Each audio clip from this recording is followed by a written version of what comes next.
One person's trash can be someone else's treasure, and the things we value most aren't always the things that cost lots of money.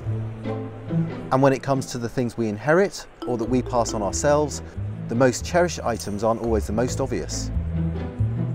And that can be the case with your finances too.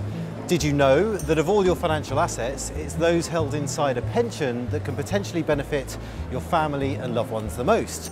Since 2015, money you hold in a defined contribution pension no longer faces the death tax if you die.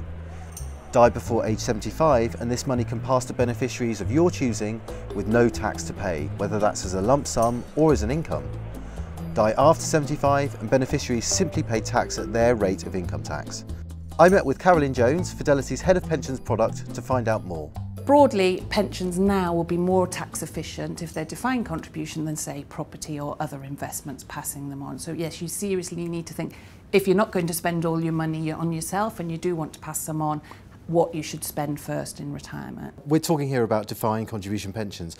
How does the situation with those compare to defined benefit schemes or even annuities that people might have bought for income? Defined benefits, it will largely depend on the scheme, but usually in a defined benefit scheme, when you die, they will give an income to a dependent. So that might be someone you're married to or someone you're cohabiting with or children that are still in full-time education. And usually that's all you can do with your pension. Annuity, that will depend on the terms of the annuity you bought. You may have bought what's called a guarantee, that the annuity would pay out a lump sum if it hadn't paid so much time. So typically that might be a 10-year or a 5-year guarantee. But again, it will depend what you've bought at the time, and that won't be changeable. What practical steps do people need to take to make sure that their planning is in order?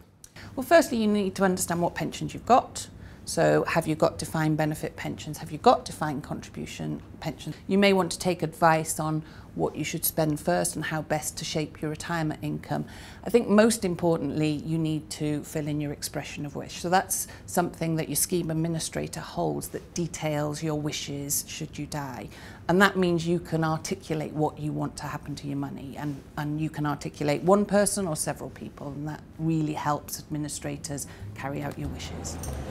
No one likes to think about what happens after they're gone, but most of us want to do whatever we can to look after friends and family when that happens. And making smart use of a pension from an inheritance point of view is a really good way to do that.